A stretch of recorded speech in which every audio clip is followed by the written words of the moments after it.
Thanks, everyone, for joining us at the Project Censored radio show. We're very glad right now to be joined by Morgan Artyukhina, who's a journalist and activist based in Washington, D.C., and is involved in struggles against war, racism, evictions, and attacks on the rights of women and LGBTQ people. Morgan, thanks so much for joining us.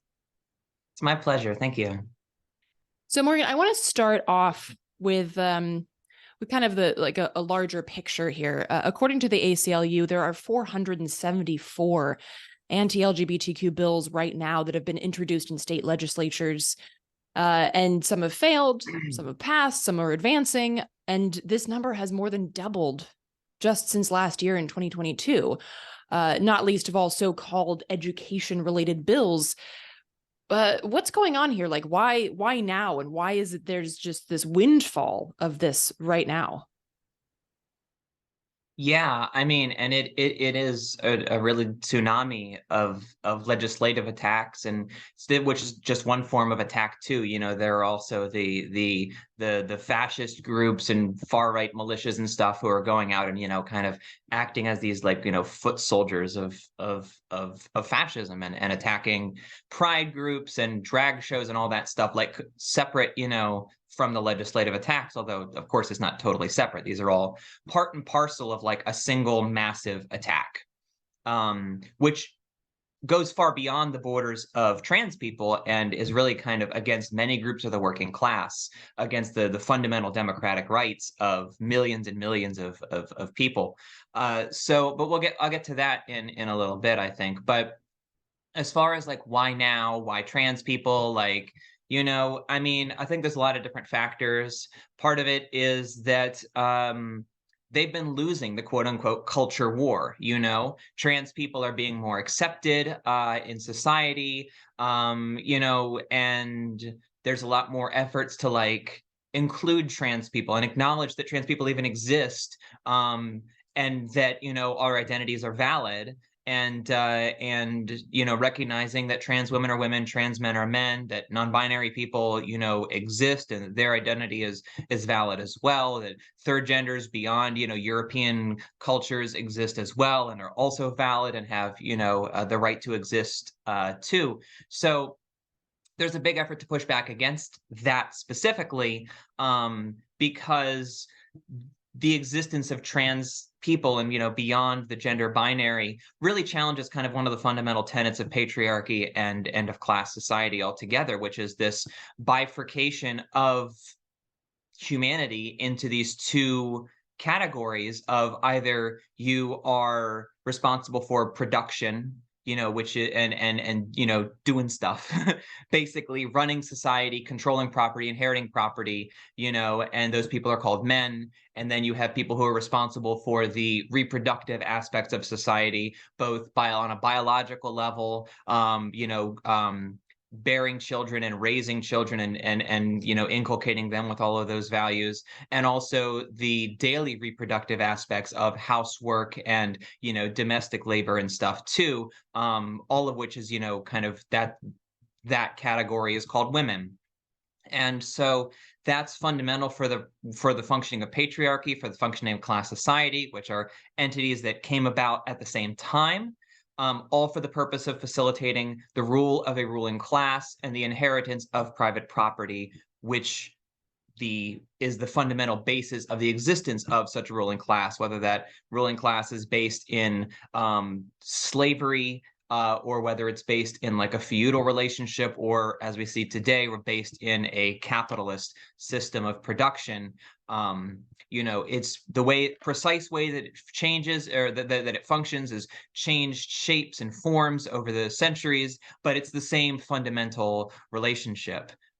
So trans people proved the lie of that. Our existence proves the lie of that. And that's why a lot of these legislative attacks, and obviously they are myriad in scope, a lot of them are based on just negating the recognition that trans people even exist. It's based on, they're not even saying trans people exist, but they're inferior, in the way that like nobody can deny that Black people exist, but the oppression of Black people is based on saying, well, they're inferior to white people, or or whatever other non-white people you want to, that's not the basis of like that attack on them. But the basis of the attack on trans people is saying trans people don't exist. Like trans women are just men in drag, trans men are just women in drag, like it's based on a fundamental denial of our even existence. So it's that's really kind of, I think, it's a very kind of wide answer, I realize, but that is kind of the basis, I think, of why there is this ingrained hostility, and why, as we struggle for liberation, for trans liberation, for LGBTQ liberation, and women's liberation, which are all really the same thing, you know we're pressing up against the edges of that system entirely. Yeah, absolutely. And I mean, it was a wide question, so I guess it warranted a wide answer as well. And you did touch upon the class aspect, which I want to dig into a bit more now, because I don't, in the conversations about this issue, you don't really see a lot of class analysis, which I guess is par for the course, because you don't see a lot of class analysis, period, in a lot of the anywhere. issues that we discuss, be that climate change or other things. So I wanted to ask, like, you've mentioned this before, that this attack against the trans community is a useful tool of the ruling class. Could you dig into that a little bit more and what you mean by that? Yeah, well, I think it's important to note that transness as a category, just like gender as a category, is one that transcends class, right? There are trans people in the ruling class, there are trans people in the middle class and the working class. That's not like that descriptor alone doesn't tell you, kind of what that location is.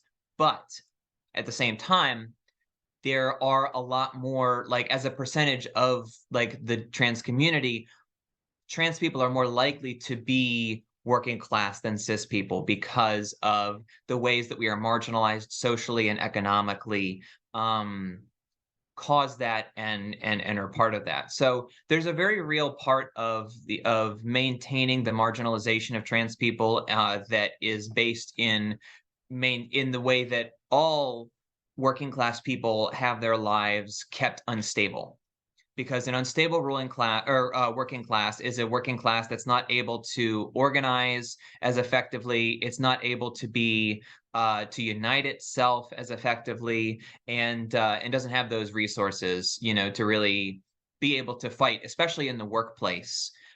Trans people face higher levels of unemployment. They are, hired later, fired sooner.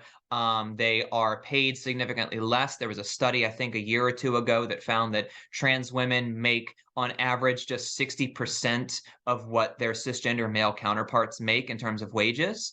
And that's not even accounting for differences in race, as well, with Black trans women and trans women of color, being even more oppressed in that scope than white trans people are. So, that's another way that this is kind of, racial lines cut across these categories too. Um, but even speaking just, broadly, that all trans people are treated in this way. So there's that aspect to it too, but it's also the same old game of keeping the working class fighting amongst itself, so that we don't unite. I'll give you just one example, which is the attacks on trans healthcare. If they can take away trans people's healthcare, they can take away anybody's healthcare. And on the level of employers, like, that's a way that they, especially in the United States, because we have this privatized healthcare system, that they can control the working classes by saying, well, your healthcare is tied to your employment. So if you risk your employment, you risk your healthcare, right? And so there's, if that's a level of way that they can divide people in the working class, is by saying, well, these trans people are a threat in XYZ in ways, by affirming them, by giving them the healthcare they need, you're actually, posing a threat to the children, or something like that. And so you should support, this is the ruling class speaking to other working class people, cisgender people, telling them, well, you should support us denying these people healthcare, even though it's an attack on you too, because of this other, scaremongering, fear-mongering aspect. And so the obvious answer to that is the same answer that labor has every time people try the ruling class tries to divide them, which is an injury to one is an injury to all. Like I said, if they can deny a trans person healthcare, they can deny a cisgender person healthcare. And I think it's important to understand the history of labor in the struggles for LGBTQ rights, because before non-discrimination or anti-discrimination laws and practices became something that like mainstream liberal politicians were interested in, the main ways that LGBTQ people got these kinds of protections was through the labor movement, labor struggles in the 50s, 60s, 70s, 80s, 90s.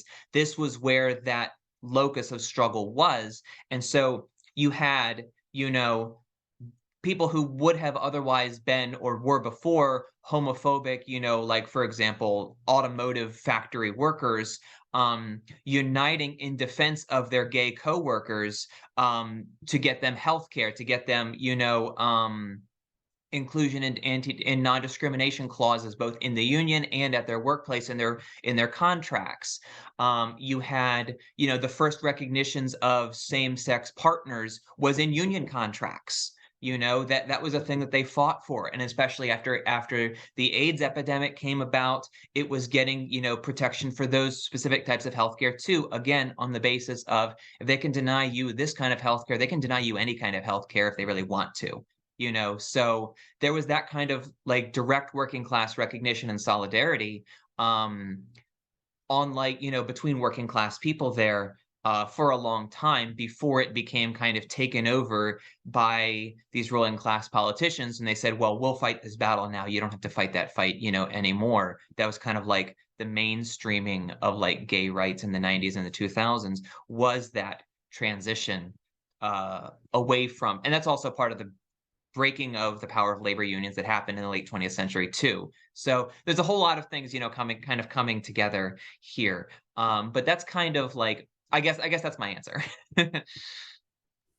Well, I'm a history nerd, and I think history basically tells us where we're at, because if you don't know where you're coming from, how do you know where you are? It's like if somebody just drops you in the middle of the forest, if you don't have the map, which is basically your history, how do you know where you are? And where to go from there.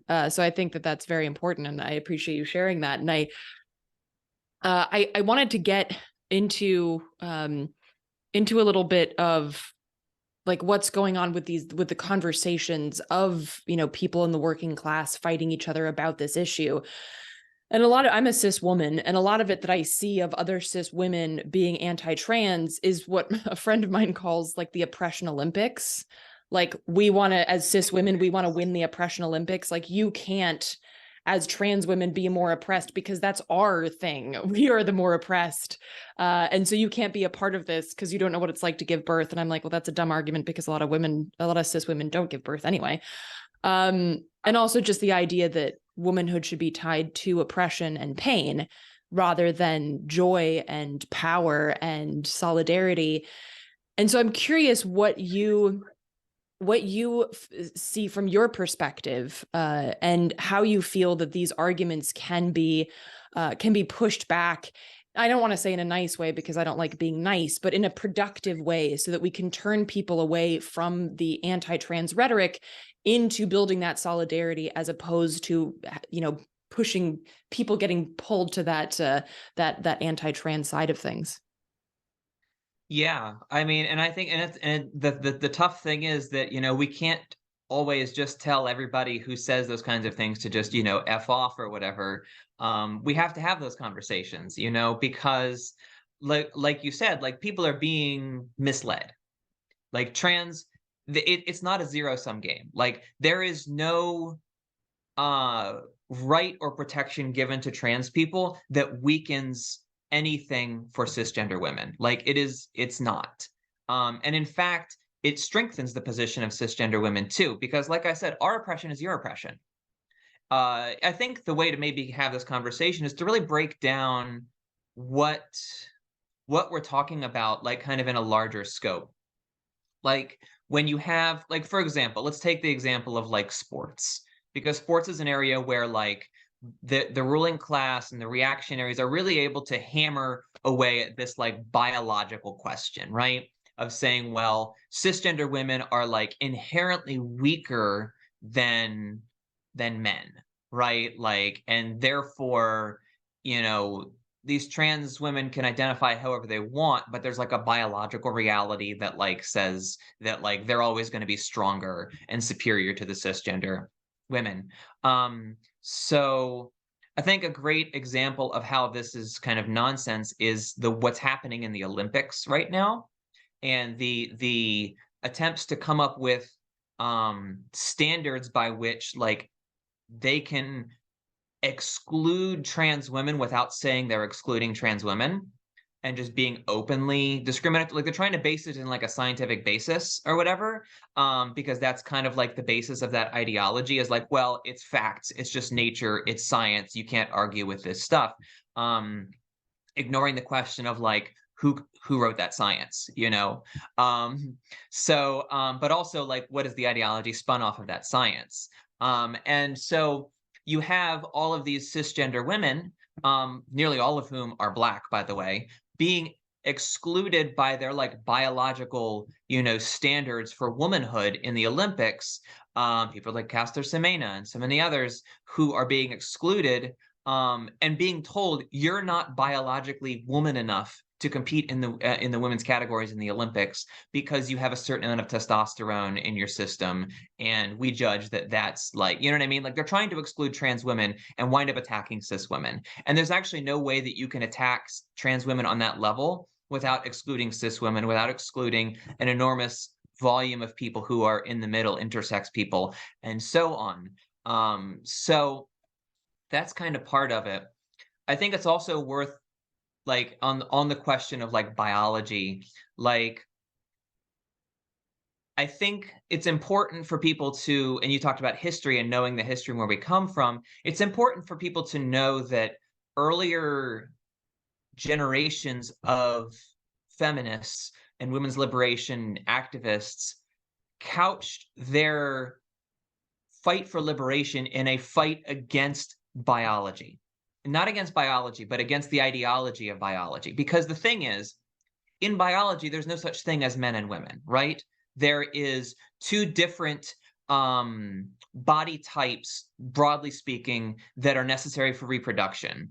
And we decided that those would be called men and women, and that they would be mutually exclusive, and that they would, you know, that all of humanity would be divided. Indeed, all of creation would be divided into those kinds of things. Now, from a biological point of view, if you want to talk about science, the reason that these two different aspects of reproductive roles exist is just that's the easiest way to generate a very, very wide scope of genetic difference. If you just, because it's possible, there's a lot of creatures in the world that reproduce asexually.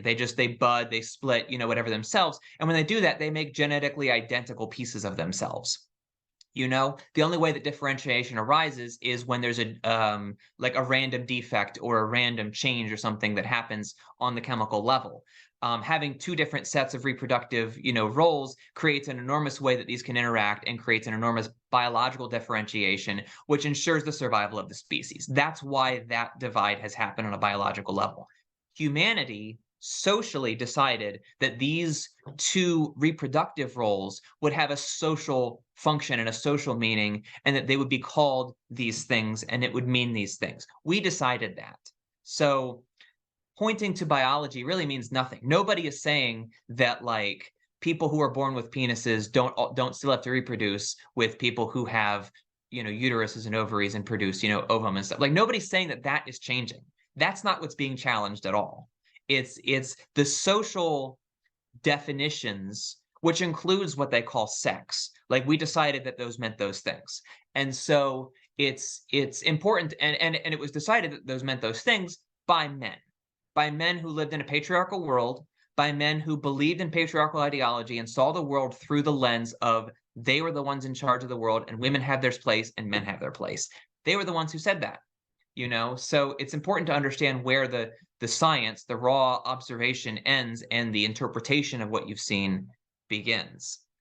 Now, women's, as I said, in the fight against these What they said was our biology is not our destiny. That was what they said in the 60s and the 70s when they were fighting against these things. And it wasn't, oh, we're trying to undo biology. It's we're saying that you're not going to define women as biologically inferior. And a great example of this is Andrea Dworkin. Now, Dworkin has her own baggage and stuff. You know, she was a radical feminist and she had kind of her own perspective on things. And I'm not talking about her totality of her, you know, beliefs or politics, but she made a point about trans women specifically, saying that trans women should be embraced by the women's liberation movement because they prove the ultimate lie of biology as destiny, right? That trans women are treated socially like women. Even in the act of denying us our womanhood, we are still treated like women. We are silenced, we are spoken over, we are talked over, we are dismissed as crazy, hysterical, whatever. Like it's I see this every day. Like this happens to me. So and she recognized this too, and said trans women are like our ultimate weapon. By embracing them as women, we prove that all of these claims that like women are biologically inferior, mentally unstable, emotionally unstable, not capable of leading, are, you know, destined to do housework, whatever, like all of that stuff that men have said about women since time immemorial is a lie. And that was what they were already fighting against, was those claims, you know? And somewhere along the line, a certain group of feminists decided in the 70s that actually we're not going to challenge these claims about us. We're just going to say, well, okay, it's all true, but what if that was good instead of bad? You know? And that's kind of this weird shift that happened in the feminist movement, really after it stopped being a mass movement. Like and think about like late 60s, early 70s, the radical feminist movement, and it was kind of the leading edge of a broader, you know, liberal, kind of more mainstream feminist movement, right? And you had millions of people in motion, and there were mass rallies and stuff, and they were fighting for real material demands. This was where, you know, the movement for the ultimate triumph of that was abortion, winning the mass movement that forced the Supreme Court in late 1972 to make its decision. Obviously, it was introduced in January 1973 is when it announced, but, you know, Roe versus Wade. They did that in response to a mass movement that let them know that the working class was not going to stand for being denied this necessary medical procedure, medical treatment. You know, the far right wing reaction to that came about later. But it was also other things like legal recognition of, you know, spousal abuse or spousal rape. You know, it was the right of a woman to open a bank account in her own name, things like that. You know, it was also inclusion of domestic workers in federal programs like Medicare and Medicaid and food stamps and stuff. They had been excluded since the New Deal, primarily because those roles were primarily staffed by poor Black women. That was why they were excluded. So then they became, you know, that was a part of that feminist fight too. So all this stuff, you know, that was people were struggling for. By the mid 1970s, you know, a lot of the mass movements that were fighting for Black liberation, for against the Vietnam War, for gay liberation and all this other stuff, they kind of died out or lost steam. The feminist movement did the same. And so detached from this mass struggle, they kind of became this kind of very insular groups and retreated into that kind of, like I said, like, well, maybe what the patriarchy says about us is true, but what if it was good instead of bad? What if we decided to celebrate that? You know, and that's a retreat from liberation. That's really kind of really not too much different from like what you see in far right circles today, where you have like the anti-feminist women who are like part of like the alt-right and stuff. There are all these, you know, women who are kind of like the retreat to tradition and stuff like that. And that's what they say is, what the patriarchy says about us is true, but it was good instead of bad. And we embrace these things instead of fighting for things like liberation and, you know, all of that. And obviously that's why they're also anti-trans and anti-LGBTQ too. Yeah, absolutely. Thank you so much. So many threads to pick up there, but thank you for all of that information. And I'm a little bit curious because now we've dug into the, you know, the cis women and trans women conversation a bit. I'm also curious inside of the LGBTQ community, because I was having a conversation with the friend of mine who is a trans man, and he said, "But I'm straight. I'm a straight trans man.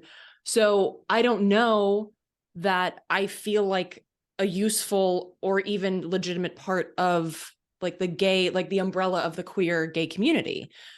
And I'd never heard anybody put it that way before. And I know that there's also, as somebody who is a member of that community, as well as a bisexual woman, I've heard this, I haven't heard that argument, but I've heard this question of like, so does it belong under our umbrella, or is it a part of the larger, like women's rights and,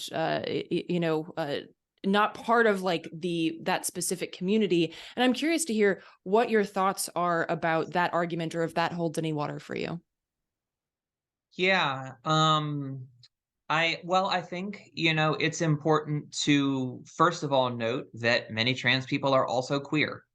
I'm a trans woman. I'm also bisexual too. So like you know what I mean? Like if you want to create that division, it's still my concern, you know?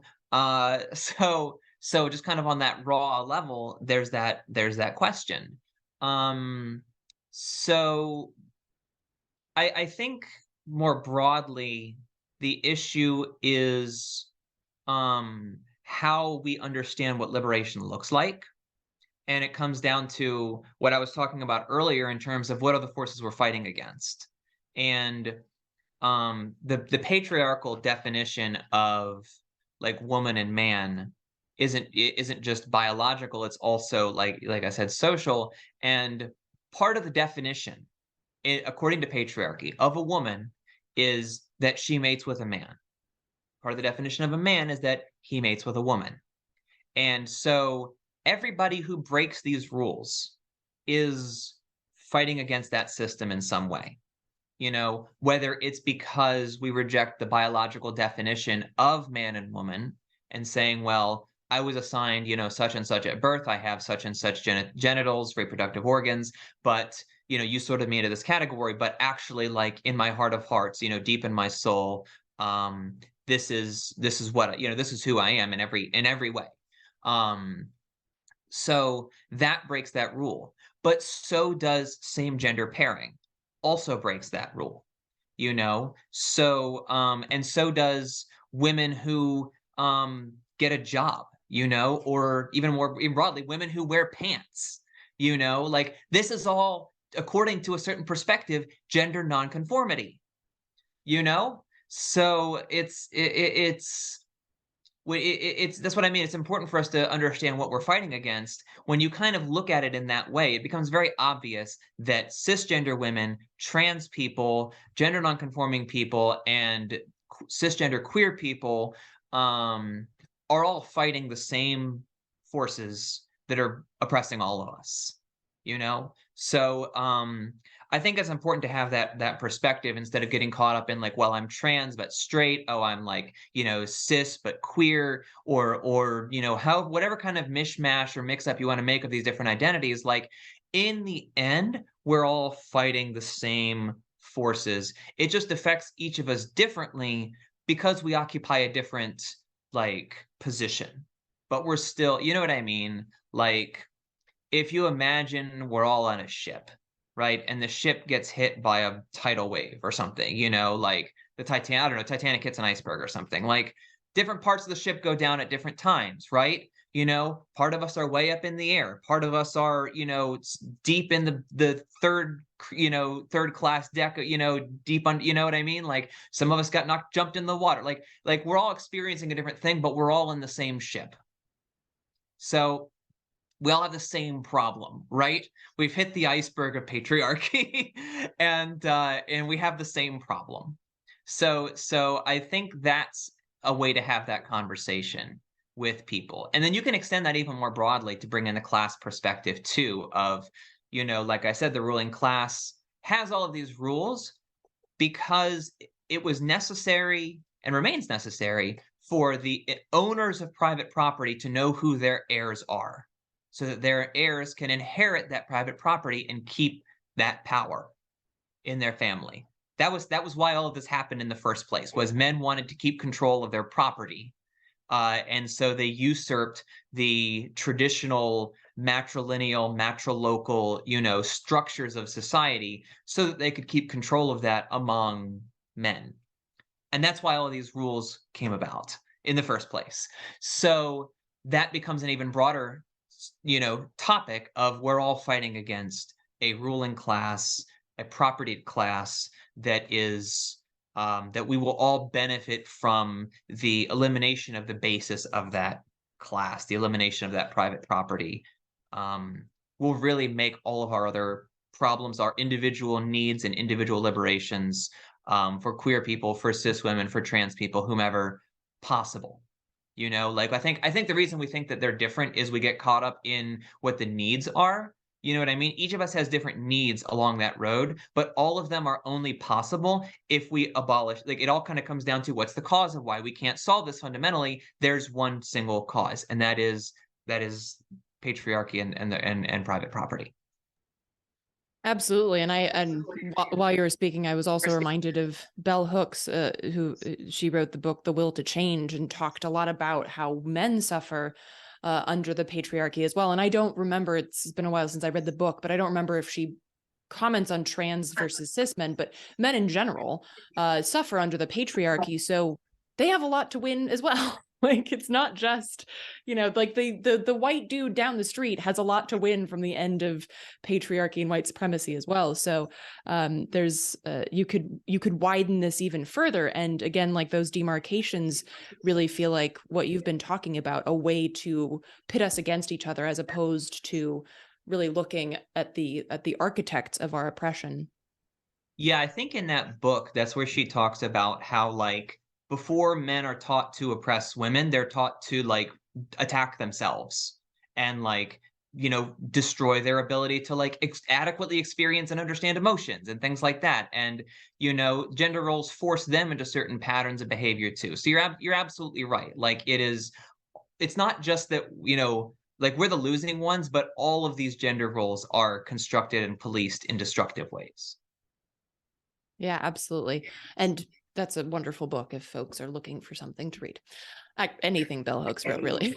But so finally, I know we're going a little bit over time here, but I did want to ask one more question that kind of popped into my head when I saw your necklace, because I know, as one Jewish woman to another, that you also have posted about trans identity in Jewish culture and teachings and history. And I'm curious because this is also an argument that I've heard, like the orange on the Passover plate type stuff. Like, inside of religion, there's no space for the argument of LGBTQ rights, and of course, a lot of people in with religious traditions have combated that. But I'm curious what your position would be, not only for people who want to have those conversations in a religious family, but also for trans folks who might be combating teachings that are oppressive to their identity. Yeah, and I mean, obviously my answer to this is going to be framed specifically from the point of view of being a Jewish woman. Um and I am, like, religiously observant and practicing.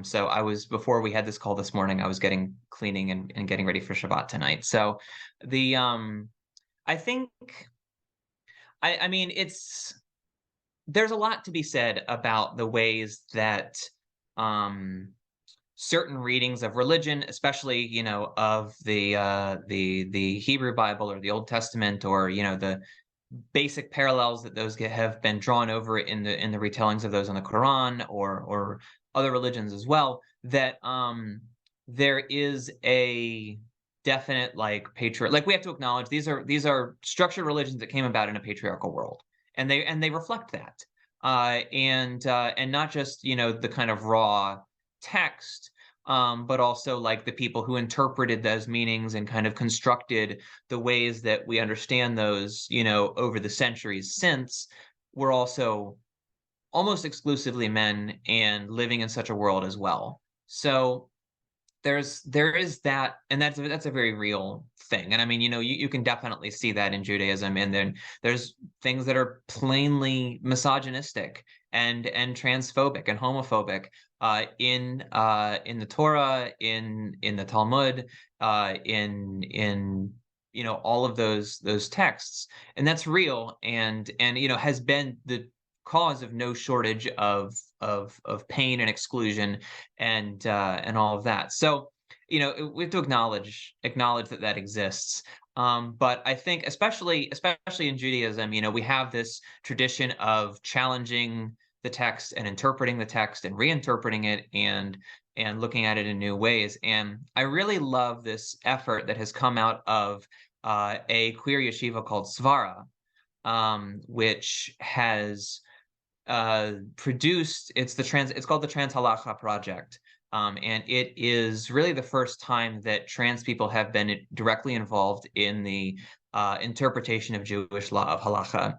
And they recently, within the last couple of weeks, published these 10 shuvot about trans questions, and I think they're really worth um, reading through, like as trans people or even as cis people, because it's trans people have been for a long time kind of forced to kind of find ways to understand where we fit, especially like as trans women. There are various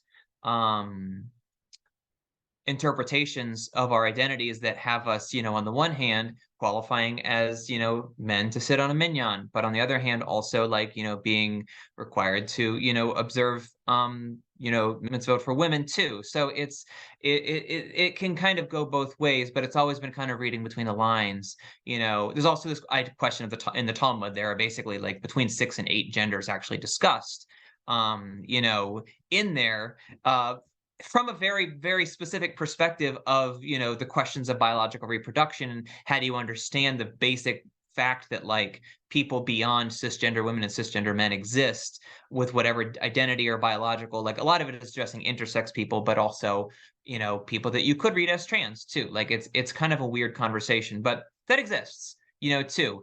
And so that's a thing that's happening out there too. So I would definitely encourage people to check out that, like, to fill out trans or the Trans Halakha Project. And there are writings from trans people, trans Jews as well, understanding those things. But like, as far as how to like have that conversation with people, I don't know. I feel like if you're having this argument on the level of like philosophy, you might have already lost the battle.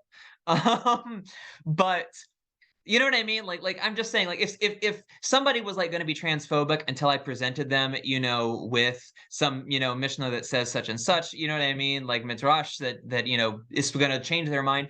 I would not. I don't know how much I would really trust that situation. You know what I mean? But I that's kind of what I mean. Like for people who are curious to understand, like how is a way to kind of read this patriarchal originating religion in a way that is trans affirming, that is affirming of, builds on these efforts of women to read into, this patriarchal religious history in a way that is more affirming and more empowering, of women, these are all kind of things that we've struggled with for a long time. And just as with everything else, the struggle for trans people is, really building on this larger struggle by other people oppressed by the institution of gender as well. Yeah, absolutely. And thank you for sharing those sources. Yeah, I mean, I was curious because I think that it's kind of one of those like meet people where they're at things. And, just like we oftentimes say like, hey, Jews, sit down and talk to your family about Zionism, and you can do so by using Jewish teachings and like Jewish texts. And so, it's kind of like that, use the tools that people are familiar with to build the house, so to speak. But Morgan, thank you so much for taking the time to sit down with us. Where can people follow your work, or if you have any other suggestions on other resources that you'd like to share? Yeah, people can find me on Twitter. My just by my name, or my @ is Lavender N Red with the letter N.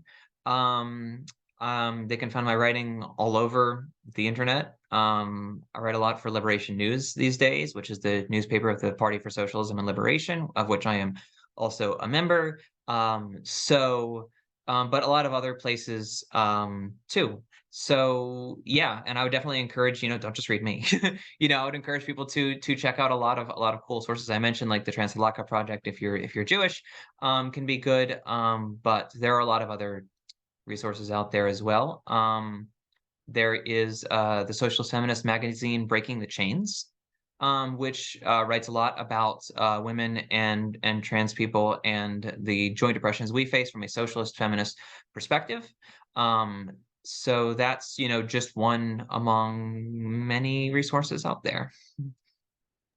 Okay, awesome. Thank you so much. Thank you.